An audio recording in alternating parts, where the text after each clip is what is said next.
शून्यकाल समिति के हमारे आदरणीय अध्यक्ष हैं संजय बाबू, मैं उस कमेटी का मेंबर हूँ।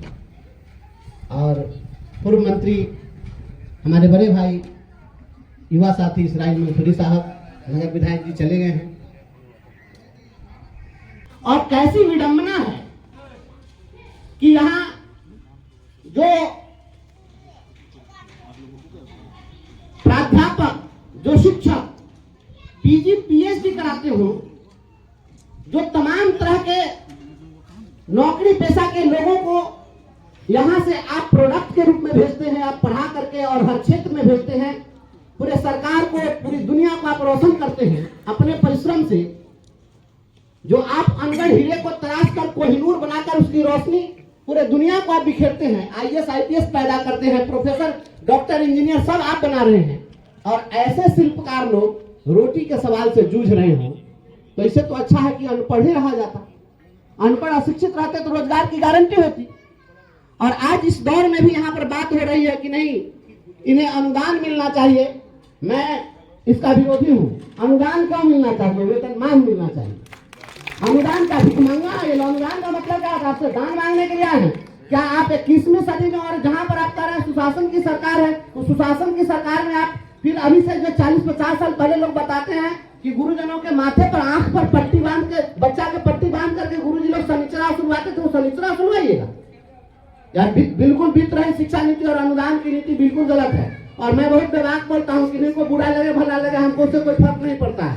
यह पूरी जो व्यवस्था है, बहुत सारे लोग हैं जो सरकार से जुड़े हुए लोग हैं और वही लोग कॉलेज चलाते हैं और कॉलेज में हेरा फेरी करने के चलते वो नहीं चाहते हैं कि ये बीत रही शिक्षा नीति समाप्त हो। और कॉलेजों में अगर जितना पैसा कॉलेज का सोर्स ऑफ इनकम है, इसका जो 70% आप कह रहे हैं सैलरी पर देने का प्रोविजन आपने बनाया है, तो अगर वह 70% वह अगर अपने अर्निंग अगर दे दिया जाए शिक्षकों को, और जो आप कह रहे हैं कि एक बच्चा फर्स्ट डिवीजन से पास करेगा तो उसको 8500 रुपया देंगे, सेकेंड डिवीजन से पास करेगा तो उसको 8000 रुपया देंगे, थर्ड डिवीजन से पास करेगा तो उसको 7500 रुपया देंगे।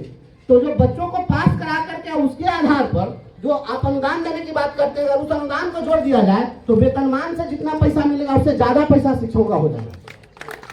लेकिन यह नीति और नियत गलत है। हम जो बड़े बड़े लोग हैं वो चाहते हैं कि नहीं, ये सिस्टम बना रहे ताकि हेरा फेरी की दुकानदारी चलती रहे। और मैं सदन में क्वेश्चन मैं भी डाला हूँ और हमारे माननीय संजय बाबू यहाँ पर उपस्थित है सदन के अंदर, मैं इसी टेबल में यही बात मैं वहाँ पर रखूंगा कि आप इसी चीज को उजागर कर दीजिए कि कौन कौन विद्यालय आप लोगों के जो करीबी लोग हैं वो लोग चला रहे हैं, या नहीं तो व्यवस्था खत्म होनी चाहिए। कब तक चलेगी? और जैसा हमारे अभिभावक यहाँ पर बताया कि पूरी दुनिया में ऐसी व्यवस्था कहीं नहीं, तो आप नमूना बना रहे हैं, सुशासन का नमूना है, इसी को सुशासन कहते हैं। यहाँ पर शिक्षक जो है वह रोजी रोटी के लिए तरस रहा है। हम इसका बिल्कुल पुरजोर विरोध करते हैं इस तरह की व्यवस्था का, और ये व्यवस्था समाप्त होनी चाहिए। और अगर बीत रही शिक्षा नीति समाप्त नहीं हो तो जितने भी माननीय सदस्य हैं बिहार विधान, उतना ही अधिकार यहाँ के एक गुरु जी का है, मनरेगा मजदूर के बेटे का भी उतना ही अधिकार है, और राष्ट्रपति के बच्चे का भी उतना ही अधिकार है। इसलिए किसी की कोई बकौती नहीं है। वित्त रहित गुरुजनों को न्याय मिलना चाहिए। और एक बात बिल्कुल सही है, हमारे अभिभावक ने जिस प्रकार से कहा है कि औकात नहीं है, इतना बड़ा डिग्री कॉलेज कहाँ से खोल लेंगे, है औकात बिहार सरकार की। और जो कोई दिया है और जिन लोगों ने बनाया है, तो आप उसको सहेज कर भी नहीं रह सकते हैं। तो ये कौन सी सुशासन की सरकार है? या बिल्कुल सुशासन की सरकार हो नहीं सकती है जहाँ पर शिक्षकों का सम्मान नहीं। आसपास नीति रही है।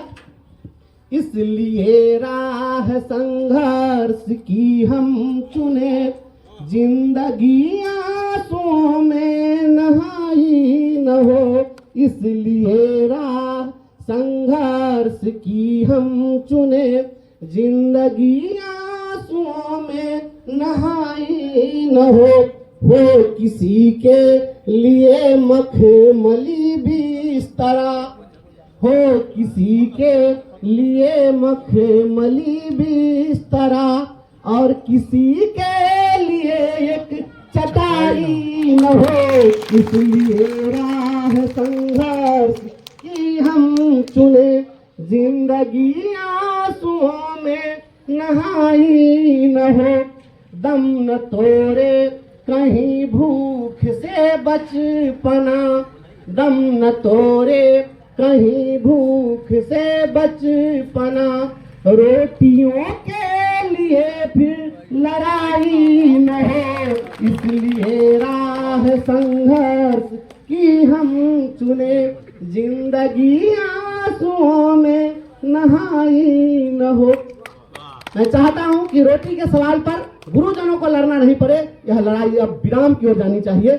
और मैं ईश्वर से कामना करता हूं, आप सभी लोग आशीर्वाद दीजिए। और सर लोग लड़ ही रहे हैं, हमसे जो कुछ हो सकेगा। मैं जब बर्खास्त नहीं हुआ था उसके पहले मैं बैठा हुआ था सर के चंबर में, विधान परिषद में कुछ चर्चा हो रही थी, तो उन्होंने कहा कि ब्रजवासी जी विधान परिषद आपको बुला रही है। तो मैं उस दिन कहा था कि नहीं सर, ये आप ही लोगों के लिए जगह ठीक है, हमारे लिए ठीक नहीं है। तो इन्होंने कहा था कि नहीं आप आइएगा तो हम लोग मजबूत हो जाएंगे। तो मैंने उस दिन भी कहा था कि मैं अगर यहाँ आऊँगा तो आपके मुख्यमंत्री से हर दिन झगड़ा होगा, क्योंकि हम जो है वो बोलेंगे। तो कहा कि नहीं आप आइए। तो अब आप लोगों के आशीर्वाद से मैं वहाँ हूँ। मेरा संक्षिप्त कार्यकाल जरूर है, लेकिन समय बहुत माकूल है। 2025 में विधानसभा का चुनाव होना है, इसी साल में चुनाव होना है। और सरकारें आती हैं, सरकारें जाती हैं, सरकारें हमसे हैं। और ये लोकतंत्र है, लोक ऊपर होना चाहिए, इसके ऊपर तंत्र ऊपर नहीं होना चाहिए। इसलिए हम लोग वहाँ पर सदन के अंदर कहेंगे, अगर वित्त रहित गुरुजनों की समस्या समाप्त नहीं हुई, नियोजित शिक्षकों की समस्या समाप्त नहीं हुई, छात्र नौजवानों युवाओं की समस्या समाप्त नहीं हुई, तो निश्चित रूप से इस सरकार की विदाई की पटकथा लिखने के लिए तैयार रहिए। बहुत बहुत धन्यवाद।